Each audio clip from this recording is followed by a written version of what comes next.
من ميشيغان إلى الناتو، هل دخل العالم على مرحلة جديدة؟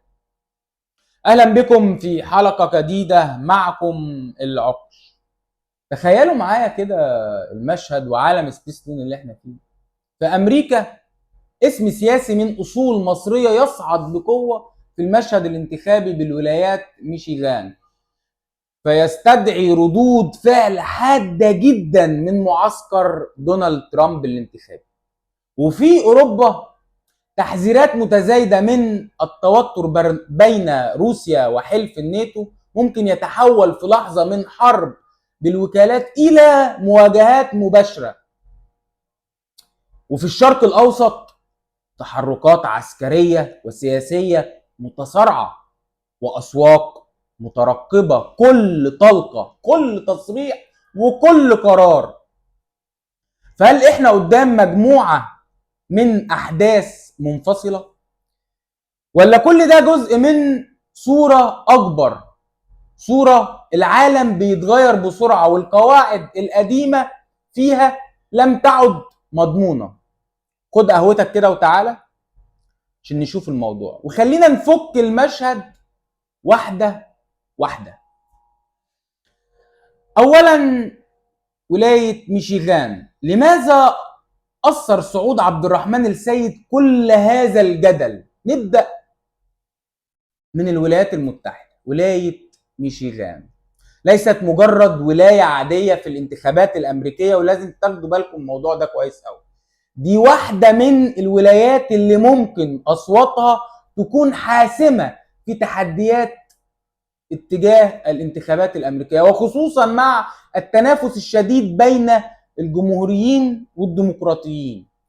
ومن هنا جاء صعود الطبيب والسياسي الأمريكي من أصول مصرية عبد الرحمن السيد في المشهد السياسي للولايات، وما طبعا اهتمام وجدل واسع جدا حوالين الموضوع. لكن اللي لفت انتباهي اكتر هو رد فعل القادم من معسكر دونالد ترامب. ترامب شن هجوم سياسي حاد جدا على السيد في اطار الصراع الانتخابي والسياسي، وسط اختلافات واضحة حول عدد من الملفات، من ملفات السياسة الداخلية وقضايا سياسية وخارجية والتمويل السياسي والكلام طبعا اللي انتم فاهمينه ده. وهنا لازم نسأل السؤال الأهم: لماذا أصبحت شخصيات من أصول عربية ومسلمة كثيرة، يعني بقوا موجودين في مشهد الأمريكي السياسي بشكل كبير جدا؟ هل ده بسبب تغير تركيب الناخب الأمريكي، ولا احنا أمام جيل جديد من السياسيين يريد إعادة تعريف العلاقات بين الجاليات العربية والمسلمة وبين الحزبين الديمقراطيين والجمهوريين؟ هنا تظهر ميشيغان تحديدا كحل شديد الأهمية، لأن الولايات تضم كتلة انتخابية عربية ومسلمة مؤثرة، وأي تغيير في توجهاتها ممكن يكون لها تأثير انتخابي حقيقي. وده يفسر لنا ليه كل اسم جديد يظهر في هذه المساحة بيتم التعامل معاه بحساسية شديدة جدا. لكن القصة مش في ميشيغان وحدها. تعالوا بقى كده، لأن بينما السياسة الأمريكية مشغولة بالانتخابات والصراع الداخلي، هناك ملف أخطر يتحرك في الخلفية: روسيا والناتو. خلال الفترة الأخيرة تزايدات وتحذيرات وتقديرات غربية من مخاطر اتساع المواجهة بين روسيا وحلف الشمال الأطلسي أو الأطلنطي. والخطير هنا مش فقط حجم السلاح الموجود على الأرض، الخطر الحقيقي هو خطأ الحسابات. يعني يعني ضربة يتم تفسيرها ضربة يتم تفسيرها بشكل خاطئ، زي حادث على الحدود، طائرة يتم إسقاطها، صاروخ يسقط في مكان غير مقصود، وفجأة قرار عسكري يتم اتخاذه في دقائق، وفجأة أطراف لم تكن تريد الحرب تجد نفسها مضطرة للرد. وهنا تتحول الأزمة من حرب غير مباشرة إلى مواجهة مباشرة بين القوى الكبرى. وده السيناريو اللي العالم كله بيحاول يتجنبه، لأن المواجهة بين روسيا والناتو مش هتكون مجرد حرب تقليدية، لا، احنا بنتكلم عن قوة نووية، اقتصاديات ضخمة، وتحالفات عسكرية، وسلسلة من امدادات عالمية. يعني بمعنى آخر، غلطة واحدة ممكن يكون ثمنها أكبر بكتير من قدرة أي طرف على التحكم في نتائجها. محدش يقدر يتحكم في اللي هيحصل بعد كده. وهنا خش بقى الشرق الأوسط، نوصل بقى للشرق الأوسط، لأن منطقتنا لا ما بتعيش في عزلة يعني من الأحداث اللي بتدور دي كلها، لا. أي تصعيد عالمي كبير ينعكس فورا على الشرق الأوسط. أسعار الطاقة تتحرك، الذهب يتأثر، الأسواق تدخل في حالة ترقب شديدة، والدول تبدأ في إعادة حساباتها عسكريا واقتصاديا. وفي نفس الوقت المنطقة نفسها تشهد توترات وتحركات عسكرية وسياسية تجعل أي تصعيد جديد قابلا للتأثير على أكثر من جبهة. وهنا لازم نفهم نقطة مهمة جدا: الجغرافيا السياسية أصبحت مترابطة.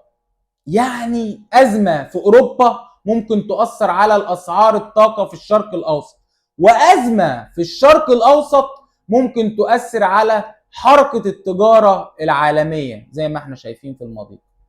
والاضطرابات في أسواق الطاقة ممكن تضغط على التضخم والاقتصاديات في دول بعيدة آلاف الكيلومترات عن منطقة الصراع أصلا. العالم أصبح كأنه شبكة واحدة، لو عقدة واحدة اتشدت ممكن باقي الشبكة كلها زي الضمنة كده ورا بعض. كر يا ضمنة. طيب، وإلى أين يتجه العالم؟ هنا السؤال الأصعب: هل نحن أمام عالم متعدد الأقطاب فعلا؟ هل الولايات المتحدة ما زالت قادرة على إدارة كل الملفات بنفس الطريقة القديمة؟ مش عارف. هل روسيا تعيد بناء نفوذها؟ هل الصين تقترب أكثر من قلب المشهد؟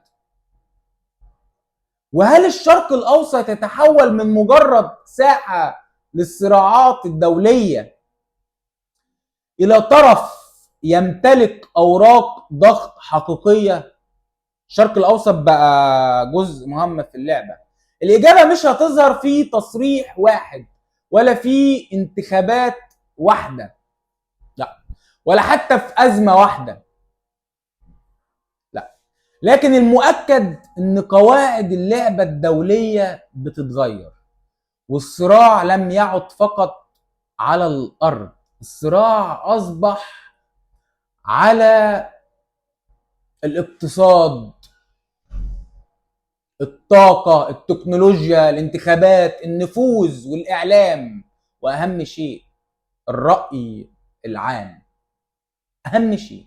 وده يفسر لنا ليه خبر سياسي صغير في ميشيغان ممكن يكون له معنى أكبر من مجرد انتخابات محلية، وليه تحذير عسكري في أوروبا ممكن يعكس على أسعار الطاقة في الشرق الأوسط، ينعكس يعني على أسعار الطاقة في الشرق الأوسط.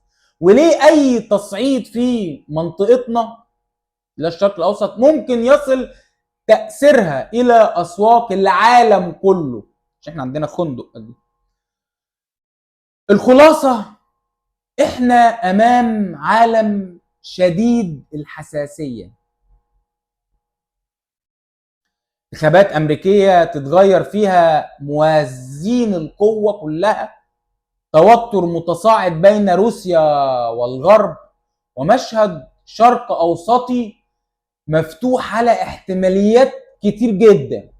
يعني لا مش هنخلص، لكن الحقيقة من سينتصر في الجولة القادمة؟ احنا بقى حاسين احنا في ماتش مين بقى ينتصر. هل العالم ما زال قادرا على السيطرة على التصعيد، أم أن كثرة الأزمات بدأت تجعل أي خطأ صغير قادر على إشعال أزمة أكبر؟ وهنا يأتي دورنا كمشاهدين ومتابعين، إننا ما ناخدش كل تصريح باعتباره حقيقة نهائية، لا، ما نحكمش على الأحداث من عنوان واحد، لأن السياسة الدولية أعقد بكتير من اللي بيظهر لنا على الشاشات. والأيام اللي جاية قد تكون كفيلة بأن تكشف لنا إلى أين تتجه هذه المواجهات. وعلى سبيستون أنا مستني رأيكم في التعليقات. هل تعتقدوا أن صعود شخصيات مثل عبد الرحمن السيد يمثل بداية تغيير حقيقي في الخريطة السياسية الأمريكية؟ هل تعتقدون أن المواجهة بين روسيا والناتو يمكن أن تتطور إلى صدام مباشر؟ وهل العالم ما زال يمتلك من أدوات الردع والتفاوض ما يكفي لمنع الانفجار؟ اكتبوا رأيكم في التعليقات. لو شايفين ان الحلقة تستحق اعملوا لايك وشاركوها مع غيركم، واشوفكم في حلقة جديدة. تصبحوا على خير. لكن افتكروا دايما في السياسة اخطر حاجة مش الخبر اللي ظاهر، اخطر حاجة هي اللي لسه ما ظهرش. واشوفكم على خير حلقة جديدة.